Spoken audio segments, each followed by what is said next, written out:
Hello students, मैं doctor Bhubaneswar Sutar, Mangilal Bagri, राजकीय महाविद्यालय नोखा से।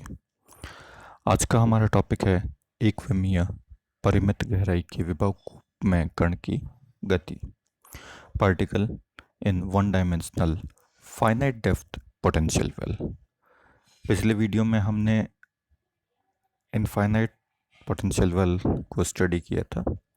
यहाँ पर हम फाइनाइट डेप्थ के पोटेंशियल वेल को स्टडी करेंगे, जहाँ पे पोटेंशियल वेल की जो गहराई है वह फाइनाइट माइनस V0 से डिफाइन कर रखी है। पूरे स्पेस में पोटेंशियल की वैल्यू 0 है except a certain region from -a to +a। इस रीजन में पोटेंशियल की वैल्यू -V0 है। हमने पूरे स्पेस को 3 रीजन में डिफाइन किया है। x लेस देन a पर पोटेंशियल की वैल्यू 0 है, x ग्रेटर देन a पर पोटेंशियल की वैल्यू 0 है, in between -a to +a potential की वैल्यू -V0 है। तो ये ग्राफिकल रिप्रेजेंटेशन था, ये मैथमेटिकल रिप्रेजेंटेशन है। Vx equal to 0 -V0 and 0 from x less than -a, greater than -a and up to a, potential is -V0 और x greater than a पर potential की value 0 है। अब इस केस में हमें पार्टिकल के बारे में इंफॉर्मेशन फाइंड आउट करने के लिए सबसे पहले हमें पार्टिकल का वेव फंक्शन फाइंड आउट करना होगा, और पार्टिकल की जो मास है वो m और एनर्जी है E की वैल्यू लेस देन 0 है, ताकि वह इस पोटेंशियल वेल में बाउंड स्टेट में रह सके। यानी E equal to minus mod of E जो है वो पॉजिटिव नंबर्स को शो करता है। तो फर्स्ट रीजन और थर्ड रीजन जहाँ पे पोटेंशियल की वैल्यू 0 है उसके लिए इक्वेशन, श्रोडिंगर इक्वेशन है वो सेम फॉर्म में मिलेगा। इक्वेशन का फॉर्म है d2ψ1/dx² -2m mod of E/h² ψ1 equal to 0। ये फर्स्ट रीजन के लिए आ गया। सिमिलरली थर्ड रीजन के लिए भी इक्वेशन का फॉर्म सेम रहेगा, d2ψ3/dx² -2m mod of E/h² ψ3 equal to 0। Second region में पोटेंशियल की वैल्यू माइनस ऑफ V0 है, तो उस केस में जो श्रोडिंगर इक्वेशन है उसका फॉर्म कुछ इस तरीके से मिलेगा, d2ψ2/dx² +2m ब्रैकेट में V0 minus mod of E/h² ψ2 equal to 0। यहाँ पर हमने ψ2 का जो कॉफिशिएंट है उसको हमने अल्फा और बीटा की फॉर्म में माना है। तो अल्फा की वैल्यू आ गई √2m mod of E/h², और बीटा की जो वैल्यू है वो √2m V0 minus mod of E into h²। Alpha और बीटा हमने मान लिए, तो अल्फा और बीटा की फॉर्म में वैल्यू रखी, तो हमारे पास 3 इक्वेशन जो आई वो इस प्रकार से आ गई, d2ψ1/dx² minus alpha ψ1 equal to 0। Similarly ψ3 के लिए भी सेम इक्वेशन आएगा। सेकेंड रीजन में इक्वेशन की वैल्यू होगी d2ψ2/dx² प्लस β² ψ2 इक्वल टू 0। एक केस में माइनस और एक केस में प्लस आ रहा है। तो इनके जो व्यापक हल हैं वो कुछ इस प्रकार से आएंगे, ψ1 equal to a e⁻⁴x plus b e⁻⁻⁴x। Third region के लिए इक्वेशन के जो सॉल्यूशन है वो कुछ आएंगे, ψ2 equal to f e⁻⁴x plus g e⁻⁻⁴x। और सेकंड रीजन में बाउंड स्टेट के केस में जो सॉल्यूशन है वो साइन और कॉस की फॉर्म में आती है, ψ2 equal to c e⁻βx plus d cos βx, sine βx और cos βx का जनरलाइज सॉल्यूशन हमारे पास आ गया। 6 कॉफिशेंट्स हैं, कॉफिशेंट्स की वैल्यू फाइंड आउट करने के लिए बाउंड्री कंडीशन अप्लाई करते हैं। थोड़ा सा और सिंप्लीफाई कर लेंगे पहले इसको। जो ψ1 और ψ3 है इसमें एक्सपोनेंशियल फंक्शन आ रहा है। एक्सपोनेंशियल फंक्शन का मतलब e⁻⁴x, ये एक्सपोनेंशियली इंक्रीजिंग और डिक्रीजिंग फंक्शन को शो करता है। फर्स्ट रीजन जो है वह x लेस देन माइनस ए, यानी नेगेटिव रीजन में ये है। तो जैसे x की वैल्यू नेगेटिव वैल्यूज पुटअप की जाएगी और इसकी वैल्यू को इंक्रीज किया जाए, तो x tends to minus infinite पर जो साई 1 है, साई 1 का जो सेकंड टर्म है टेंस टू क्या हो जाएगा, इनफाइनाइट। और वेव फंक्शन की प्रॉपर्टीज होती है कि वेव फंक्शन का मान इनफाइनाइट नहीं हो सकता। इसका मतलब क्या है कि हमें कांस्टेंट है जो इसका मल्टीप्लायर है उसको जीरो कंसीडर करना होगा, तभी ये वेव फंक्शन फाइनाइट वैल्यू में एग्जिस्ट करेगा। तो इसमें बी वाला पार्ट कैंसिल हो जाएगा। सिमिलरली थर्ड रीजन जो पॉजिटिव रीजन में आता है x ग्रेटर देन ए, तो x टेंस टू इनफाइनाइट पर इसमें फर्स्ट टर्म जो है वो इनफाइनाइट हो जाएगी एक्सपोनेंशियल इंक्रीजिंग फंक्शन के लिए। तो उस केस में हमारे पास हमें इसका कोफिशिएंट एक्स एफ जो है उसको ज़ीरो कंसीडर कर लें, तो यह वेव फंक्शन की प्रॉपर्टी को सेटिस्फाई करेगा। तो इसमें इसको नेग्लेक्ट कर दिया हमने, इसको कंसीडर नहीं किया। तो हमारे पास अब जनरलाइज सॉल्यूशन जो है वो सिंप्लीफाइड फॉर्म में कुछ इस प्रकार से मिलेंगे। साई 1 इक्वल टू ए ई की पावर अल्फा एक्स, साई 2 में कोई चेंज नहीं होगा, C sine beta x plus D cos beta x. Psi 3 का मान जो है वह बच गया अब हमारे पास जी ई की पावर माइनस अल्फा एक्स। इसके लिए बाउंड्री कंडीशन अप्लाई की। पहली बाउंड्री है हमारी x इक्वल टू माइनस ए पर फर्स्ट और सेकंड रीजन के बीच में, तो उसके वेव फंक्शन को इक्वल कर दिया और उसके फर्स्ट ऑर्डर डेरिवेटिव को इक्वल कर दिया। सेकंड बाउंड्री है x इक्वल टू ए पर सेकंड और थर्ड रीजन के लिए, तो साई 2 और साई 3 को इक्वल किया और उनके डेरिवेटिव को इक्वल किया। अब इनकी वैल्यूज के लिए हल करने पर हमारे पास चार इक्वेशन मिलती है। ये चार इक्वेशन ये है। फर्स्ट इक्वेशन साई 1 और साई 2 को इक्वल करने पर हमारे पास वैल्यूज मिलती है ए ई की power minus alpha x plus equal to minus C sine beta x plus D cos beta x. First order derivative को इक्वल करने पर हमारे पास कंडीशन आती है अल्फा ए की पावर ए इंटू ई की power minus alpha A equal to beta C cos beta a plus beta D sine beta a. और सेकंड बाउंड्री कंडीशन पे हमारे पास दो रिजल्ट्स आते हैं, जी ई की power minus alpha A equal to C sine beta a plus D cos beta a.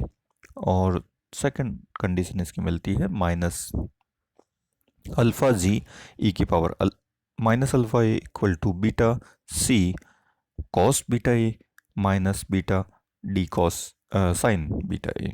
तो ये चार कंडीशन आ गई। इन चारों को सॉल्व करने पर हमारे पास रिलेशन आए हैं। हमने 12 और 14 को सॉल्व किया, 13 और 15 को ऐड किया, तो हमारे पास इक्वेशन मिलती है ए प्लस जी ई की power alpha A equal to 2d sine 2d cos beta A alpha times A minus G ई की power minus alpha A equal to 2 beta C cos beta A. Equation 17 आ गई। इसी प्रकार से 14 और 12 और 14 और 13 15 को घटा दिया तो हमारे पास इक्वेशन 2 प्राप्त होती है, ए माइनस जी ई की power alpha minus alpha A equal to minus का 2c साइन बीटा ए और alpha times a plus G ई की power minus alpha equal to 2d beta sine beta a. ये चार इक्वेशन आ गई। इन चारों इक्वेशन में से सबसे पहले हमने 16 और 19 को डिवाइड किया। डिवाइड करने से पहले हमारे पास एक कंडीशन होती है कि डी और ए प्लस जी इस केस में ज़ीरो नहीं हो सकता। सी की रैंडम वैल्यूज कुछ भी ले सकते हैं हम, फिक्स मान हो सकता है। तो उस केस में हमारे पास रिलेशन आया alpha equal to beta 10 beta a. और 17 और 18 को भाग दिया तो ये तभी पॉसिबल है जब सी का मान ज़ीरो नहीं हो और ए माइनस जी का मान ज़ीरो नहीं हो। डी का रैंडम मान पॉसिबल है, तो उस केस में हमारे पास रिलेशन आया है minus alpha equal to beta cot beta a. तो ये रिलेशन आ गई। ये दोनों जो है ट्रांसेंडेंटल इक्वेशन है, अबीजीय समीकरण कहलाती हैं। इन समीकरणों को एक साथ वैध नहीं हो सकती। इन समीकरणों को ग्राफिकल मेथड या न्यूमेरिकल मेथड से हल किया जा सकता है। तो इस प्रकार के सॉल्यूशन फाइंड आउट करने के लिए हमने सबसे पहले फर्स्ट कंडीशन जो है उसके लिए सॉल्व करेंगे। फर्स्ट कंडीशन थी beta alpha equal to beta tan beta a. इस केस में हमारा सी जो है वो रैंडम वेरिएबल था, फिक्स मान ले सकते हैं, इसके मान को हमने ज़ीरो ज़ीरो मान लिया। तो इस केस में हमारे पास रिलेशन आ गया ए इक्वल टू जी, ए का मान जी के इक्वल होगा। तो हमारे पास सॉल्यूशन जो है वो कुछ इस प्रकार से आ जाएंगे। Psi one equal to A E के power alpha A, psi two equal to D cos beta A beta x, और sine psi C three equal to A E के पावर माइनस अल्फा ए। तो इस केस में जो side to है वह even function मिलता है, तो इवन स्टेट कहलाती है। तो इस इवन स्टेट के लिए कंडीशन आ गई हमारे पास में। सेकंड कंडीशन जो है minus alpha equal to beta cot beta a, तो इस केस में डी रैंडम हो सकता है, उसका हमने मान ज़ीरो ले लिया। तो हमारे पास कंडीशन आएगी A equal to minus G. मान रखने पर हमारे पास वेव फंक्शन की प्रॉपर्टीज वैल्यूज आ गई। Psi one equal to A की power alpha x, psi two equal to C sine beta x, और psi three equal to minus A ई की पावर माइनस अल्फा एक्स। ये फंक्शन जो है psi two वो odd function मिलता है, और इसके कॉरस्पॉन्डिंग जो स्टेट्स हैं उनको विषम अवस्थाएं कहते हैं। Energy eigen value, wave function आ गया। वेव फंक्शन के बाद दूसरा काम हमारा होता है एनर्जी वैल्यूज फाइंड आउट करना। एनर्जी वैल्यूज फाइंड आउट करने के लिए हमने अल्फा और बीटा के साथ में ए का मल्टीप्लाई किया और इसे नया वेरिएबल एक्स और वाई से डिफाइन कर दिया। तो हमारे पास इवन स्टेट जो थी वो आ गई x equal to y tan y और minus x equal to y tan y. विषम अवस्थाओं के लिए समीकरण आ गई हमारे पास में, और x और y के जो इक्वेशन है उनको स्क्वायर करके अगर ऐड कर दें तो हमारे पास इक्वेशन बनती है x square plus y square equal to gamma square. Gamma square का मान जो है वो हमें मिलता है under root two m V naught a square upon h cross square. इसका मान m पार्टिकल के mass, V zero potential well जो था उसकी डेप्थ, और a विड्थ पे डिपेंड करता है। और ये जो समीकरण हमें लास्ट वाली मिलती है ये समीकरण एक वृत्त का समीकरण है। इस प्रकार हम ग्राफिकल मेथड से इसको सॉल्व करने की कोशिश करेंगे। तो हमारे पास एक जनरल इक्वेशन आई है वृत्त का समीकरण, जो कि दोनों केसेस में इवन और ऑड दोनों केसेस में वैलिड रहेगा। और इसके अलावा दूसरा समीकरण है इवन स्टेट के लिए एक समीकरण और ऑड स्टेट के लिए एक समीकरण। तो अगर इवन स्टेट के लिए सॉल्व करना है हमें तो हम वृत्त के समीकरण और इवन स्टेट का जो समीकरण था सम अवस्थाओं के लिए जो समीकरण था x equal to tan y tan x, तो यह इन दोनों के जो इंटरसेक्शन पॉइंट हैं वो इवन स्टेट्स के सॉल्यूशन को शो करते हैं। इसी प्रकार वृत्त और जो हमारा विषम अवस्थाओं के लिए समीकरण था minus of x equal to y cot x, ये इनके जो इंटरसेक्शन पॉइंट हैं, इनके जो प्रतिच्छेद बिंदु हैं वह विषम अवस्थाओं के लिए रिजल्ट्स को शो करेगा। तो हमने यहाँ पे सबसे पहले एक सर्किल ड्रॉ किया है। सर्किल गामा की डिफरेंट वैल्यूज के लिए ये सर्किल ड्रॉ किया है। ये गामा की वैल्यू 2, 1, 3 और 5 के लिए किया। इसी प्रकार से हम 2 के लिए 3, 5, 4 के लिए बाकी वैल्यूज के लिए भी कंसीडर कर सकते हैं। थोड़ा सा सिंप्लीफाई रखने के लिए हमने यहाँ पे इसको सॉल्व किया है। दूसरा ग्राफ प्लॉट किया है हमने x equal to 10x, x equal to y 10x, ये हमने इवन स्टेट के लिए, और ऑड स्टेट के लिए x equal to cot x. यहाँ पर हमने y एक्सिस हॉरिजॉन्टल और x एक्सिस जो है वो वर्टिकल, ये क्षैतिज दिशा में y एक्सिस है हमारा, ऊर्ध्वाधर दिशा में हमने x एक्सिस को लिया हुआ है, x वेरिएबल को लिया हुआ है। और हम इनका ग्राफ प्लॉट करें तो चित्रानुसार ये ग्राफ मिलते हैं। और minus x equal to y cot x यानी ऑड स्टेट के लिए इस प्रकार से ग्राफ मिलते हैं। और इन ग्राफ के जो इंटरसेक्शन पॉइंट है, ये इंटरसेक्शन पॉइंट इवन स्टेट के लिए रिजल्ट्स को शो करता है और इसी प्रकार ये ऑड स्टेट के लिए रिजल्ट्स को शो करता है। तो इनके जो इंटरसेक्शन पॉइंट है गामा की डिफरेंट वैल्यूज के लिए, उसके अकॉर्डिंग हम अल्फा एक्स का मान याद कर सकते हैं और x equal to alpha x होता है, तो इससे हम अल्फा का मान याद कर सकते हैं। और अल्फा और ई के बीच में एक रिलेशन है। अल्फा हमने जो माना था वो था 2m ई अपॉन एच क्रॉस स्क्वायर, ये अल्फा स्क्वायर की वैल्यू थी। इससे हम ई का मान कैलकुलेट कर सकते हैं। यहाँ पे हमने ई का मान कैलकुलेट कर लिया, वो आ गया H cross square upon 2m alpha square.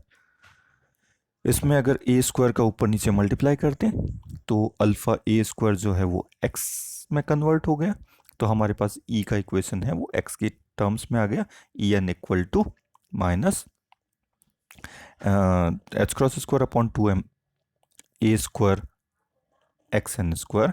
चूँकि ई की जो वैल्यू है वो नेगेटिव है तो यहाँ पे नेगेटिव साइन के साथ कंसीडर कर लिया हमने, E n equal to minus h cross square upon 2m a square x n square. X n की डिफरेंट वैल्यूज के लिए हमने ये वैल्यूज फाइंड आउट करी। तो एक्स गामा इक्वल टू 5 के लिए हमने यहाँ पे कुछ रिजल्ट शो कर रखे हैं। उसके लिए 4 इंटरसेक्शन पॉइंट आते हैं। गामा इक्वल टू 5 के लिए हम देख रहे हैं 2 इवन स्टेट के लिए और 2 ऑड स्टेट के लिए रिजल्ट्स आते हैं। और इनकी वैल्यूज को अगर हम देखें और उनके कॉरस्पॉन्डिंग ई की वैल्यू फाइंड आउट करें तो ये ई की वैल्यू आ गई E1 E2 E3 और E4, जिनकी value minus 0.93 V0, 0.73 V0, 0.41 V0 और 0.04 V0 रेस्पेक्टिवली क्रमशः ये वैल्यूज हमें मिल रही है। अब हम जो हमारे रिजल्ट्स आ रहे हैं उनको हम थोड़ा सा और स्टडी करेंगे और देखेंगे इनसे क्या निष्कर्ष निकलते हैं। इनके जो इम्पोर्टेंट रिजल्ट्स हैं, इनके निष्कर्ष हैं, जो आउटकमिंग है, वो सबसे पहली आती है परिबद्ध अवस्थाओं में ऊर्जा स्तर जो होते हैं वो नॉन डिजेनरेट अनअपभ्रष्ट होते हैं, पहली चीज़। दूसरी चीज़ जो इम्पोर्टेंट है वो है कि ऊर्जा स्तर की संख्या परिमित रहती है, गामा के ऊपर निर्भर करती है। m कण के द्रव्यमान और गामा का जो मान है वो m, ये हम पहले भी देख सकते हैं। गामा का जो मान है यहाँ पे हमने डिफाइन किया था, यहाँ पे ये वैल्यू आ रही है गामा की value m v not a square पर डिपेंड करता है। तो m अगर कण का मास है वो कांस्टेंट है तो गामा की जो वैल्यू है वह under root V naught into a square पर निर्भर करती है। और इस पैरामीटर को हम विभव कूप का प्रबलता प्राचल या स्ट्रेंथ पैरामीटर कहते हैं। ये एक इम्पॉर्टेंट रिजल्ट है। और यहाँ पर हम वैल्यूज़ भी चेक कर सकते हैं। गामा की जो वैल्यूज़ है वो गामा इक्वल टू 1 के केस में एक स्टेट मिलती है, यहाँ पे कोई स्टेट नहीं मिलती। 3 के लिए इसकी इवन की एक स्टेट, ऑड में एक स्टेट। नेक्स्ट 5 के लिए इवन में 2 स्टेट मिलती है, ऑड में भी 2 स्टेट मिलती है। इस तरीके से स्टेट्स का नंबर है वो गामा के साथ में इंक्रीज होता है। किस प्रकार से इंक्रीज होता है वो यहाँ पे हम देखेंगे। पहला रिजल्ट है कि गामा की वैल्यू जब 0 से पाई के बीच में हो तो एक इवन स्टेट मिलती है, एक सम परिबद्ध अवस्था मिलती है। और गामा की वैल्यू जब पाई से 2 पाई के बीच में हो तो हमें 2 इवन स्टेट, 2 सम परिबद्ध अवस्थाएं मिलती है। इन जनरल फॉर्म में हम लिखें तो n-1 पाई से n पाई के बीच में जब वैल्यूज हैं गामा की तो हमें n number of even state सम परिबद्ध अवस्थाएं मिलती है। इंपॉर्टेंट रिजल्ट है। इसी प्रकार गामा की वैल्यू जब 0 से पाई बाई 2 के बीच में है तो उस केस में एक विषम परिबद्ध अवस्था नहीं मिलती, एक भी परिबद्ध विषम अवस्था नहीं मिलती। वो यहाँ पे हम ग्राफ में देख सकते हैं, लोअर केस में एक भी विषम परिबद्ध अवस्था नहीं है।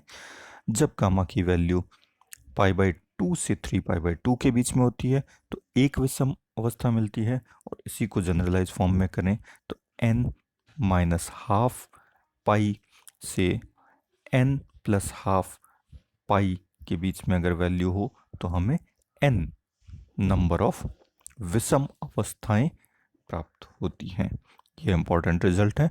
इसी प्रकार नेक्स्ट निष्कर्ष जो है, विभव कूप का प्रबलता प्राचल वी नॉट ए स्क्वायर का मान अगर बढ़ा दिया जाए, इसके मान में अगर इंक्रीज की जाए, तो क्रमशः सम और विषम अवस्थाओं की संख्या प्रकट होती है।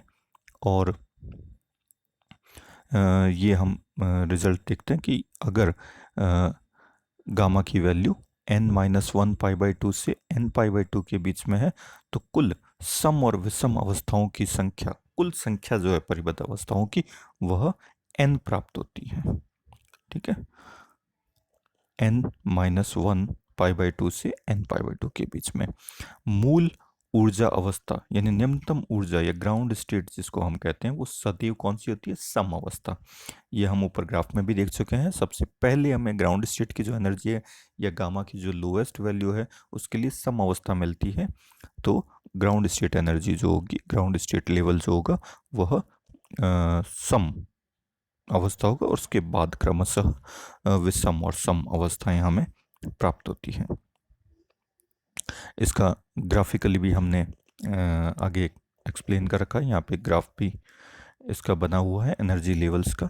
तो ये even state gamma equal to 1 के लिए, फिर गामा इक्वल टू 2 के लिए 2 स्टेट मिलती है, गामा इक्वल टू 3 के लिए 2 स्टेट मिलती है, गामा इक्वल टू 4 के लिए 2 + 1 3 स्टेट मिलेगी, और गामा इक्वल टू 5 के लिए 4 स्टेट हमें मिलती है। इनकी एनर्जी लेवल्स की वैल्यूज़ भी हमने यहाँ पे शो कर रखी है। इन जनरलाइज स्पेसिफिक केस में एनर्जी लेवल्स को हम इस के में कन्वर्ट कर सकते हैं। कब होगा ये? जब विभव कूप की गहराई अनंत हो। V0 टेंस टू इनफाइनाइट के लिए जब इसको कन्वर्ट करेंगे, तो ये मान इस फॉर्मूले में कन्वर्ट हो जाएगा। एनर्जी आइगन फंक्शन जो था इवन स्टेट और ऑड स्टेट के लिए हमने पहले ही फाइंड आउट कर चुके हैं। ये इस प्रकार से मिलता है। और इसका ग्राफिकल रिप्रेजेंटेशन अगर हम देखें, ग्राफिकल रिप्रेजेंटेशन से पहले फंक्शन को थोड़ा सा और मॉडिफाई करते हैं। x इक्वल टू -a पर ψ1 और ψ2 इक्वल होंगे। बाउंड्री कंडीशन हमने अप्लाई कर दी। x इक्वल टू a पर ψ2 और ψ3 का मान इक्वल होगा। इस मान को इक्वल करने के लिए हम करने के पश्चात हमारे पास जनरलाइज जो सम स्टेट है, वो कुछ इस प्रकार से प्राप्त होती है। ψ1 इक्वल टू d e की power alpha A cos beta ए की पावर अल्फा ए, और ψ2 जो है वो d कॉस बीटा एक्स, और ψ3 जो है वह d alpha A cos beta A ई की पावर माइनस अल्फा एक्स की फॉर्म में फंक्शन मिलता है। इसी प्रकार विषम अवस्थाओं के लिए भी हम वैल्यूज फाइंड आउट कर सकते हैं, और इसका ग्राफिकल रिप्रेजेंटेशन करें तो ये वेव फंक्शन हमें इस प्रकार से मिलता है। ग्राउंड स्टेट में साई फंक्शन जो है वो इस प्रकार होता है। ये फाइनाइट डेप्थ का लिया हुआ है, तो कुछ पार्ट जो है वह रीजन के बाहर भी पेनिट्रेट करेगा, तो ये एक्सपोनेंशियली डिक्रीजिंग फंक्शन को शो करता है। सेकंड स्टेट जो हम इस प्रकार से बनाते हैं, ψ2 वो वैल्यूज मिलती है कॉस फंक्शन के थ्रू, साइन फंक्शन के थ्रू, और ये जो पार्ट है वह फाइनाइट डेप्थ के कारण हमें कुछ एक्सपोनेंशियली डिक्रीजिंग फंक्शन मिलता है, जिसके कारण ये एक प्रोबेबिलिटी होती है कि पार्टिकल विभव कूप से बाहर भी निकल सकता है। इसी प्रकार थर्ड और फोर्थ स्टेट के लिए भी हम वेव फंक्शन को डिफाइन कर सकते हैं। तो ये था finite one dimensional potential box के लिए बाउंड स्टेट में कण के वेव फंक्शन और एनर्जी की वैल्यूज। धन्यवाद, थैंक यू।